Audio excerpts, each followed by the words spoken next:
Hello and welcome to master political science chapter international organisation. और आज हम इस वीडियो में जितने भी कार्टून बेस्ड क्वेश्चंस हैं और कुछ एक्स्ट्रा पॉइंट्स हैं उनको देखने वाले हैं।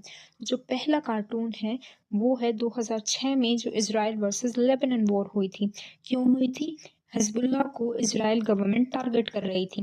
हिजबुल्लाह वे हैं जो इजराइल में घुसकर वायलेंट अटैक्स करवाते हैं, इंस्टेबिलिटी करवाते हैं, ठीक है, इसलिए गवर्नमेंट उनको टारगेट कर रही थी। अब दूसरा क्वेश्चन ये उठता है कि यूएन के लोग क्या कर रहे हैं, ठीक है। अब जो यूएन है वो 1945 में क्यों बना था? वॉर नहीं होनी चाहिए फिर से, है ना, पीस स्टेबिलिटी बनाए रखने के लिए। लेकिन अब वॉर हो रही है, यूएन का क्या कंट्रीब्यूशन है? कुछ भी नहीं कर पा रहा है, इनएफिशिएंट बॉडी की तरह बिहेव कर रहा है।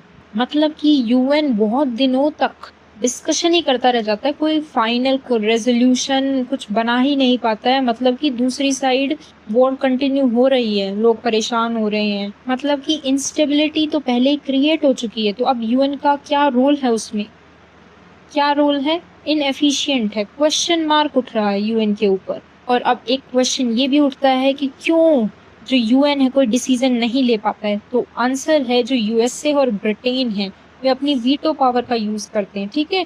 मतलब रेजोल्यूशन को कोई डिसीजन होने से रोकते हैं, ठीक है। वीटो पावर मतलब नेगेटिव पावर, डिसीजन नहीं लेने दे रहे थे। अब जो दूसरा कार्टून है उसमें एक आदमी है, वो कॉफी आनंद है, और एक साइड में उनके चारों तरफ एक केज सा है, वो यूएन को रिप्रेजेंट करता है। मतलब कि वर्ल्ड में वॉर हो रही है, इंस्टेबिलिटी है, परेशानियां आ रही हैं, लेकिन वो केज जो है, ठीक है, यूएन की जो दीवारें हैं, वो जो यूएन के ऑफिशियल्स हैं, कौन इसमें रिप्रेजेंट हो रहे? कॉफी आनंद, जो जनरल सेक्रेटरी थे उस टाइम पे।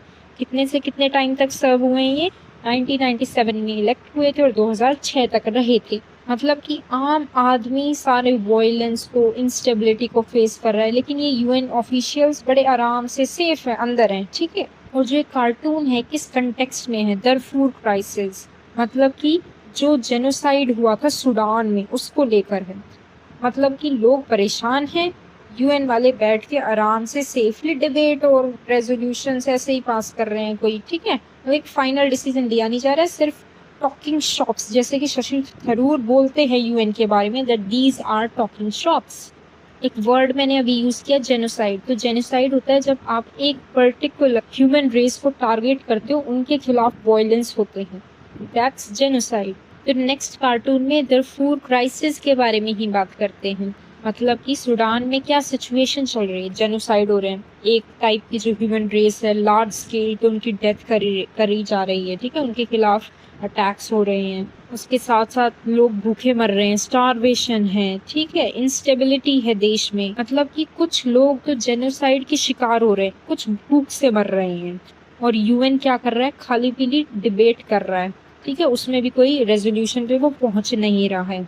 यूएन ने कोई भी ह्यूमैनिटेरियन हेल्प नहीं की कि खाना ही भिजवा दे। तो यूएन का क्या रोल रहा, क्या कंट्रीब्यूशन रहा? A big helping hand of words. मतलब क्या भेजा उन्होंने? सिर्फ बड़ी बड़ी बातें। Now the next cartoon is, तो ये जो है द ग्रेट यूएसए के ऊपर है। तो उसने एक अपने लेफ्ट हैंड में यूएन को और ऑलिव ब्रांचेस को पकड़ा हुआ है, जो कि पीस को सिंबलाइज करते हैं, और दूसरी साइड उसने वॉर पहना हुआ है। आप मानोगे नहीं, यूएसए सही में ऐसे ही वर्क करता है। मतलब कि पहले वो ट्राई करता है कि रूल्स के अंडर थे, ठीक है, इंटरनेशनल लॉज के थ्रू जो भी वो काम करवाना चाहता है एक नेशन से, वो ट्राई करता है। मतलब पहले वो सीधे रास्ते से ट्राई करेगा। अगर आप नहीं मानोगे, कोई नेशन उसको फिर मतलब नानू करता है, तो क्या करता है? फिर दूसरी स्ट्रैटेजी अपनाता है, वॉर, वायलेंट मेथड्स यूज करता है। बाय हुक और crook USA gets what it wants. Short में ये मतलब है, पहले वे यूएन के थ्रू जाएगा, ठीक है, रूल्स, इंटरनेशनल रूल्स के थ्रू, लॉज के थ्रू, कि उसके इंटरेस्ट फुलफिल हो जाए, सीधी तरीके से बात बन जाए। नहीं बनती है, इंटरवेन, फिर वो अपनी मिलिट्री को यूज करके अपनी बात मनवाता है।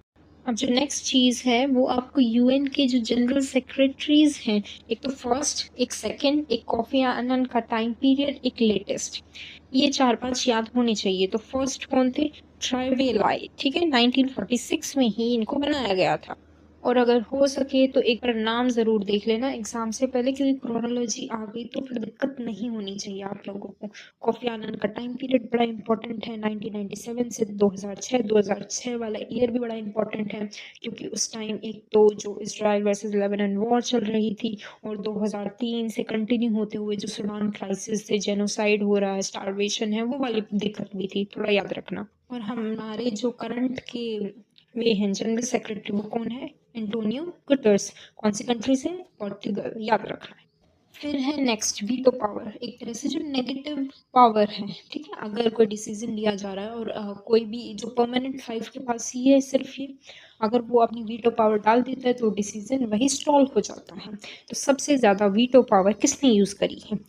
रशिया ने यूज़ करी है, उसके बाद यूएसए ने, फिर यूके, और सबसे कम चाइना ने। अब कुछ यूएन के इम्पोर्टेंट स्पेशलाइज्ड एजेंसीज़ हैं जो आपको पता होनी चाहिए एटलीस्ट, उसका फाउंडिंग ईयर, नाम, और थोड़ा सा उसका ब्रीफ में पता होना चाहिए। तो एक तो है वर्ल्ड बैंक, जो ये वर्ल्ड बैंक है 1945 में बना है, वर्किंग शुरू करता है 1946 में। जो वर्ल्ड बैंक है और आईएमएफ है, इसमें दो बड़े फ़र्क हैं। तो जो वर्ल्ड बैंक है वो लॉन्ग टर्म लोन्स देता है, लेकिन वो डेवलपमेंट के लिए देता है, ठीक है, रिस्ट्रक्चरिंग के लिए देता है। और जो आईएमएफ है ये वर्ल्ड बैंक से पहले बना था इन द ईयर 1944, और वर्किंग शुरू करता है 1945 में। तो जो आईएमएफ है ये शॉर्ट टर्म लोन्स देता है।